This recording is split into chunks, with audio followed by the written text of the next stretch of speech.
اعوذ باللہ من الشیطان الرجیم بسم اللہ الرحمن الرحیم رب اشرح لی صدری ویسر لی امری واحلل عقدۃ من لسانی یفقہوا قولی۔ منتخب احادیث اکرام مسلم، مسلمانوں کے حقوق۔ حضرت عبداللہ بن مسعود رضی اللہ تعالی عنہ فرماتے ہیں کہ ایک شخص رسول اللہ صلی اللہ علیہ وسلم کی خدمت میں حاضر ہوئے اور عرض کیا، یا رسول اللہ، آپ کا اس شخص کے بارے میں کیا خیال ہے جس کو ایک جماعت سے محبت ہے لیکن وہ ان کے ساتھ نہیں ہو سکا، یعنی عمل اور حسنات میں بالکل ان کے قدم بقدم نہ ہو سکا۔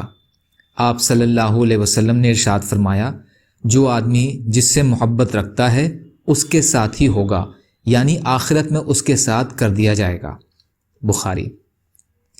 حضرت ابو امامہ رضی اللہ عنہ روایت کرتے ہیں کہ رسول اللہ صلی اللہ علیہ وسلم نے ارشاد فرمایا، جس بندے نے اللہ تعالیٰ کے کسی بندے سے محبت کی، اس نے اپنے رب ذوالجلال کی تعظیم کی، اس نے اپنے رب ذوالجلال کی تعظیم کی۔ مسند احمد۔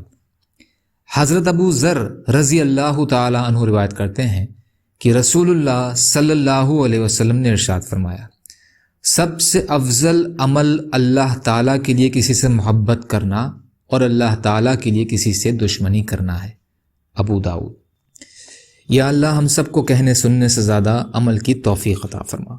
یا اللہ جو مظلوم ہیں ان کی مدد فرما، جو پریشان حال ہیں ان کی پریشانیوں کو دور کر دیجئے، جو قرض میں ہیں ان کے قرضوں کو ادا کرا دیجئے، جو بے روزگار ہیں ان کو روزگار سے لگا دیجئے۔ یا اللہ آپ قادر مطلق ہیں، آپ کے لیے ہر چیز آسان ہے، ہمارے لیے بھی آسانیاں پیدا فرمائیے۔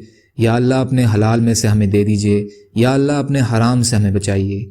یا اللہ جتنے مسلمان دنیا سے چلے گئے، یا اللہ آپ ان کو عذاب قبر سے بچائیے، یا اللہ ان کی مغفرت فرمائیے۔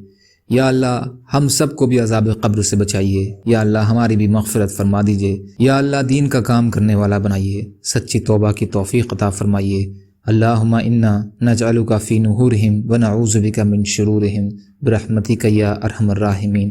لا الہ الا اللہ محمد رسول اللہ۔ السلام علیکم۔